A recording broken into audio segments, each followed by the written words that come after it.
नमस्कार, आपण पाहत आहात पुणे लाईव्ह न्यूज. पाहुयात आज दिवसभरातील ठळक घडामोडी.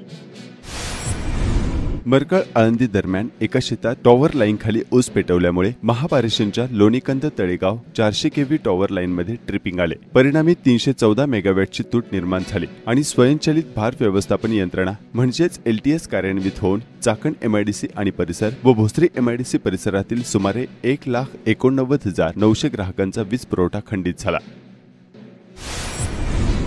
आळंदी येथील कर्करोग रुग्णालयाच्या परिसरात कचरा जाळल्याने मोठ्या प्रमाणात प्रदूषण होत असल्याच्या नागरिकांच्या तक्रारी अत्यंत गंभीर आहेत.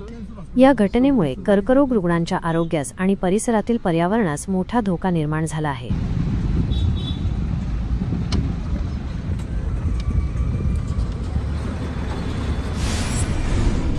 कडदे गावात अखेर आरो प्लांट बसवण्यात आला आहे. 3.25 लाखांचा आरो प्लांट परिणामकारक आणि धडाकेबाज बातमी केल्यामुळे बसवण्यात आलं असून त्यामुळे आता नागरिकांना शुद्ध पाणी मिळण्याचा मार्ग मोकळा झाल्यानं कडदे ग्रामस्थांनी समाधान व्यक्त केले आहे. सन 2022 मध्ये आरो प्लांटची रक्कम अदा केली, मात्र ग्रामस्थांना पाणी प्यायला मिळत नव्हते. अधिकारी चौकशी करू लागले, त्यामुळे अस्तित्वात नसलेला आरो प्लांट ठेकेदाराने रविवारी सायंकाळी तातडीने गावात आणला. टेम्पोमधून आणलेले हे साहित्य उतरवून घेण्याचे काम रात्री उशिरापर्यंत सुरू होते, असे यातील तक्रारदार माजी उपसरपंच संदीप मिर्जे यांनी सांगितले. चाकण परिसरातील स्पायसर चौक ते आळंदी फाटा या दरम्यानच्या परिसरात अनैतिक कृत्यांचे वाढते प्रमाण, विशेषतः वेश्या व्यवसाय आणि तृतीयपंथीयांचा रात्रीच्या वेळी रस्त्याच्या कडेला असलेला वावर ही एक गंभीर सामाजिक समस्या बनली आहे. चाकण MIDC मध्ये कार्यरत असलेल्या परप्रांतीय कामगारांना या अनैतिक कृत्यांचा मोठ्या प्रमाणावर फटका बसत आहे आणि त्यांच्या सुरक्षिततेचा प्रश्न निर्माण झाला आहे. मागील अनेक वर्षांपासून या समस्यांकडे स्थानिक प्रशासनाचे दुर्लक्ष होत असल्याचे दिसून येते, ज्यामुळे या परिसरात भीतीचे वातावरण निर्माण झाले आहे. पुणे-नाशिक महामार्गावरील राजगुरुनगर परिसरातील रस्त्यांवर रात्रीच्या वेळी पथदिवे सतत बंद चालू होत असल्यामुळे गंभीर समस्या निर्माण झाली आहे. स्थानिक नागरिकांनी या समस्येमुळे अपघातांचे प्रमाण वाढल्याची तक्रार केली आहे.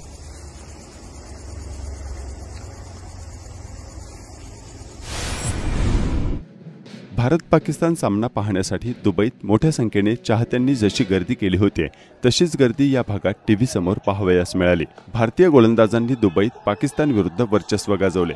कुलदीप यादव आणि हार्दिक पांड्या यांनी केलेल्या टिच्चून माऱ्यासमोर पाकिस्तानचा संघ 49.3 षटकात 241 धावाच करू शकला. भारताच्या या दणदणीत विजयाचे जोरदार सेलिब्रेशन करण्यात आले. काळूसगावचे माजी उपसरपंच दत्तात्रय पोटवडे यांच्या विवाह सोहळ्यात चक्क स्क्रीनवर सामना पाहण्याची सोय करण्यात आली होती.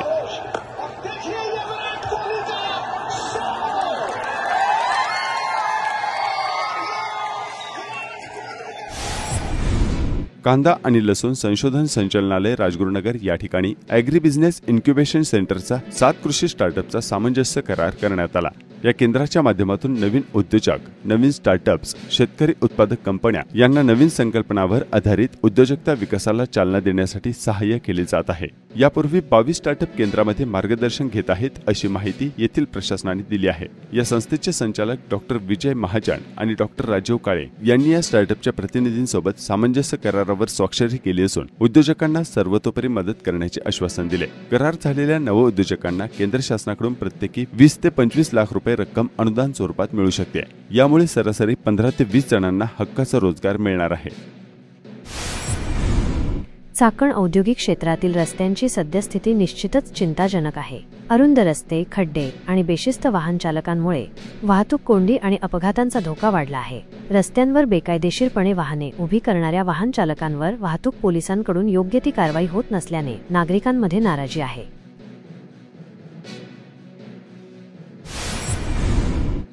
आळंदी रस्त्यावर वाहनांची गर्दी वाढून सायंकाळी वाहतुकीचा नेहमीच खोळंबा होत आहे. त्यामुळे पर्यायी रस्ता द्यावा अशी मागणी स्थानिक वाहन चालक आणि नागरिकांनी प्रशासनाकडे केली आहे. आळंदी मरकळ रस्त्यावर रविवारी अशी मोठी वाहतूक कोंडी झाली होती. राज्याच्या कानाकोपऱ्यातून रोज मोठ्या संख्येने भाविक आळंदी येथे माऊलींच्या दर्शनाला येतात. तसंच आळंदीमध्ये खूप मोठ्या संख्येने सभागृह आणि धर्मशाळा आहेत, जिथे अगदी माफक दरात विवाह सोहळे पार पडतात. आळंदीत विवाह सोहळा संपन्न व्हावा या इच्छेने खूप मोठ्या संख्येने नागरिक 6 महिने आधीपासूनच इथे हॉल बुक करतात. मात्र भाविकांची वाढती संख्या आणि लग्न सराईमुळे आळंदीत होत असलेली गर्दी आणि वाहतूक नियोजनाच्या अभावानं सध्या मोठ्या प्रमाणात वाहतूक कोंडी होतीये। दररोजच्या या कोंडीमुळे प्रवाशांनी आळंदीकर ग्रामस्थ कमालीचे हैराण झाले। सध्या सुरू असलेली लग्न सराई आणि भाविकांच्या गर्दीमुळे या कोंडीत आणखीन भर पडतीये। खेड तालुक्यात वन्य प्राण्यांचा उपद्रव वाढला असून वन विभाग मात्र सुस्त असल्याचे प्रकार समोर येत आहेत। वन्य प्राण्यांनी शेती पिकांचं नुकसान केल्यानंतर वन विभागाकडून संबंधित शेतकऱ्यांना रोख स्वरूपात नुकसान भरपाई दिली जाते। नुकसान केल्यानंतर 24 तासांच्या आत वन विभागाला याबाबत लेखी अथवा फोनवर माहिती देऊन तक्रार केल्यानंतर पिकांचे पंचनामे केले जातात। मागील वर्षभरात चाकण वन विभागाच्या हद्दीत केवळ 15 शेतकऱ्यांना 2 लाख रुपयांची नुकसान भरपाई देण्यात आल्याची आकडेवारी समोर आली आहे। महाराष्ट्र राज्य औद्योगिक विकास महामंडळाकडून वार्षिक सेवा शुल्कात मोठी वाढ केली जाणार आहे। पूर्वी वर्षाला 4.5 रुपये प्रति चौरस मीटर असलेले सेवा शुल्क आता 12 रुपये प्रति चौरस मीटर करण्याचे प्रस्तावित असल्याची माहिती सूत्रांनी दिली आहे। चाकण आणि तळेगाव व पिंपरी चिंचवड मधील भोसरी आणि लगतच्या भागात महाराष्ट्र औद्योगिक विकास महामंडळ क्षेत्र विकसित झालंय। चाकण एमआयडीसी परिसर 607 एकरावर तर भोसरी एमआयडीसी परिसर 3500 एकर एवढ्या मोठ्या क्षेत्रफळामध्ये विस्तारलेला आहे। या परिसरामध्ये 8000हून अधिक प्लॉट धारक असून बहुउद्देशीय कंपन्यांना सुटे भाग पुरवणारे 5000हून अधिक लघु उद्योग आहेत। चाकण आणि तळेगाव परिसरातील उद्योगांना एमआयडीसी द्वारे भूखंड, रस्ते, पाणी, ड्रेनेज व्यवस्था, वीज, पथदिवे आदी पायाभूत सुविधा पुरवल्या जातात। या सेवेपोटी त्यांच्याकडून सेवा शुल्क सुद्धा आकारलं जातं।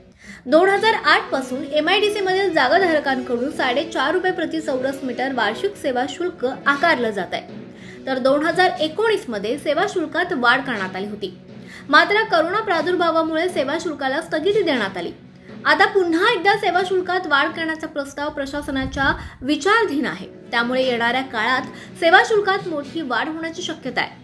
एमआयडीसी कडून उद्योगांना पाणी पुरवठा होतो। या पाणी पुरवठ्याचा दरच आधीपासूनच जास्त आहे। वीज सुद्धा अन्य राज्यांच्या तुलनेत महाग आणि आता सेवा शुल्कात भरमसाठ वाढ झाली तर उद्योजकांचा खर्च खूप वाढणार आहे। त्यामुळे बरेच उद्योग एमआयडीसीतून स्थलांतरित होण्याची भीती काही कारखानदार व्यक्त करतायत। पुणे नाशिक महामार्गावर रविवारी 23 फेब्रुवारी 2025 रोजी देखील ठिकठिकाणी मोठ्या वाहतूक कोंडीचा अनुभव नागरिकांना घ्यावा लागला। चाकण जवळील मुटकेवाडी चौक भागात वाहतूक नियमन करणारे गायब राहत असल्याने इथं सायंकाळी अशी मोठी वाहतूक कोंडी होत असल्याचे चित्र पाहायला मिळतंय। खेड कृषी उत्पन्न बाजार समितीच्या चाकण येथील महात्मा फुले मार्केट यार्डमध्ये गावरान कांद्याची आवक मोठ्या प्रमाणावर वाढू लागली आहे। आवक वाढल्याने कांद्याच्या दरात मोठी घसरण झाली आहे। चाकण येथील बाजारात कांद्याची एकूण आवक 34,000 पिशवी म्हणजेच 17,000 क्विंटल एवढी उच्चांकी झाली आहे। गेल्या आठवड्याच्या तुलनेत ही आवक दुपटीने वाढल्यानं भावात 1,000 रुपयांची घसरण झाली। कांद्याचा कमाल भाव 3,500 रुपयांवरून 2,500 रुपयांपर्यंत आता खाली आलाय। खेड तालुक्यातील चास येथील रयत शिक्षण संस्थेच्या जवाहर विद्यालयातील इयत्ता 10वीतील 1990-91 मधील बॅचच्या विद्यार्थ्यांचा स्नेहसंमेलन मेळावा 35 वर्षांनी एकत्र येऊन जल्लोषात साजरा झाला।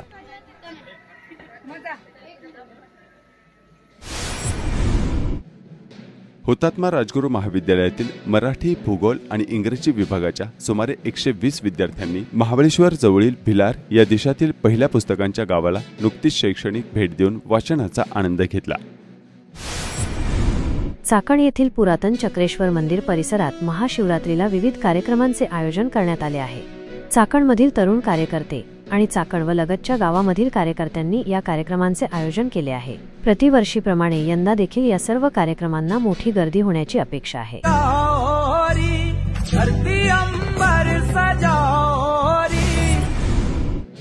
संत श्रेष्ठ ज्ञानेश्वर महाराज संस्थान आणि श्री ज्ञानेश्वर महाराज चरित्र समिती आळंदी देवाचे यांच्या वतीने डॉक्टर शिवचरण उज्जैनकर यांचा आळंदीत सत्कार करण्यात आला। वांद्रे येथे संपन्न होत असलेल्या रौप्य महोत्सवी अखंड हरिनाम सप्ताह अतिशय भव्य दिव्य आयोजन यंदा करण्यात आले आहे। या निमित्ताने गटतट सोडून सर्व गाव एकत्र आले आहे। काळूस येथे श्री काळेश्वर महाराज अखंड हरिनाम सप्ताह तप तिसरे याचे 36 वर्ष पूर्ण झाले आहे। या निमित्ताने 12 दिवसांचा हा मोठा सप्ताह गावामध्ये आयोजित करण्यात आला आहे। इलॉन मस्क यांच्या नेतृत्वाखालील टेस्ला कंपनीने आपल्या इलेक्ट्रिक वाहन निर्मितीसाठी भारतात जागा शोधण्यास सुरुवात केली आहे. या प्रक्रियेत टेस्ला कंपनीची महाराष्ट्र ही पहिली निवड असेल आणि संभाव्य भागीदार म्हणून टेस्ला व्यवस्थापनाने टाटा मोटर्सशी बोलणी सुरू केल्याचे खात्रीलायक वृत्त समोर आले आहे. भारतातील उद्योग आरंभाआधी टेस्लाला काही सवलती हव्या आहेत. त्यात इलेक्ट्रिक वाहनांवरील आयात शुल्क कमी केले जावे, अशी टेस्ला कंपनीची अपेक्षा आहे. इलेक्ट्रिक वाहन निर्मितीच्या उद्देशाने टेस्ला पुण्यात आधीपासूनच आहे. त्यामुळे कंपनीच्या उद्योग धोरणात महाराष्ट्राला सर्वोच्च प्राधान्य आहे. पुण्याजवळील चाकण आणि चिखलीतील जागांचा त्यासाठी सर्वात आधी विचार केला जाईल, तसा प्रस्ताव सरकारच्या वतीने ठेवण्यात आला आहे. पुणे वाहन निर्मिती क्षेत्रासाठी प्रमुख स्थान मानले जाते. Mercedes Benz, Tata Motors, Mahindra and Mahindra, Volkswagen आणि बजाज ऑटो यांसारख्या मातब्बर कंपन्या चाकण MIDC मध्ये आहेत. नमस्कार, आपण पाहत आहात पुणे लाईव्ह न्यूज.